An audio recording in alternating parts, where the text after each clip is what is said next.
AgCl solid और ये हमारा AgCl। तो हम करते क्या है, पहले बिना सवाल पढ़े हुए दो काम करते हैं। एक एनोड वाली लिख लेते हैं, रिएक्शन की एनोड पर कौन सी रिएक्शन होगी, और एक हम लोग कैथोड पर लिख लेंगे। तो एनोड पर क्या होता है, ऑक्सीडेशन होता है। तो कैसे करेंगे बाबू, ये H2 गैस किसमें चेंज हो रही है बाबू, H+ एक्वस। बोलो हाँ। यहाँ 2 हाइड्रोजन, यहाँ 1, तो क्या मैं यहाँ 1/2 लिख सकता हूँ। 0 से +1 हो रहा है, लेकिन यहाँ 0 इलेक्ट्रॉन है, तो यहाँ क्या लिख दूँ बाबू, इलेक्ट्रॉन लिख दूँ। कोई दिक्कत इस बात से? ठीक है। अब मैं क्या लिखने वाला हूँ, एट कैथोड पर कौन सी रिएक्शन होने वाली है। आप देखो AgCl लिखा होगा ऊपर, तो मैं AgCl उठाया, किस रूप में है बाबू, सॉलिड रूप में है। ये Ag अलग हो जाएगा सॉलिड रूप में, और ये Cl पर कैसा चार्ज आ गया बाबू, माइनस का चार्ज आ गया। ये हमारा हो गया बाबू एक्वस, यानी कि यहाँ से यहाँ चला गया, यानी कि +1 से कहाँ आ गया बाबू, 0 पर आ गया। इस पर +1 का चार्ज होगा ना, और Ag तनहा महसूस कर रहा है, तो इस पर कैसा चार्ज होगा बाबू, 0 का चार्ज होगा।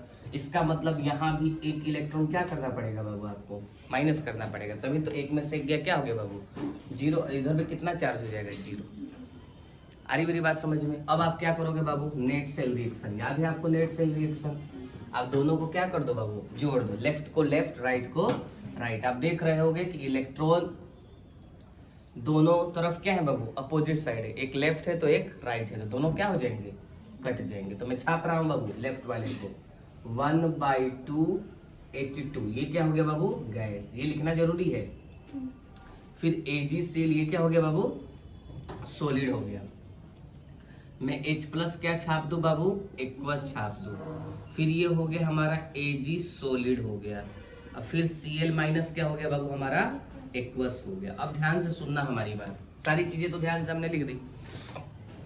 अब यदि आगे पढ़ना शुरू करिए तो सेल पोटेंशियल हो गया, तो आप लोग जब नस्ट इक्वेशन का फॉर्मूला लगाएंगे तो लिख देंगे, When a 10⁻⁻6 molal HCl solution in used, यानी कि मोलल सोल्यूशन कितना दे रखा है बाबू, 10⁻⁻6, यानी कि बहुत कम, यानी कि डाइल्यूट नहीं बाबू, वेरी डाइल्यूट, क्योंकि -6 है पावर। ठीक है बाबू, इसका मतलब क्या हो गया कि 10⁻⁻6 इसकी भी कंसंट्रेशन समझ ले, और 10⁻⁻6 किसकी कंसंट्रेशन समझ ले, Cl- की भी कंसंट्रेशन समझ ले। The standard electrode potential of इतना इलेक्ट्रोड इज इनोड Rp बाद में निकाल लेंगे, पहले ये निकाल लेंगे। या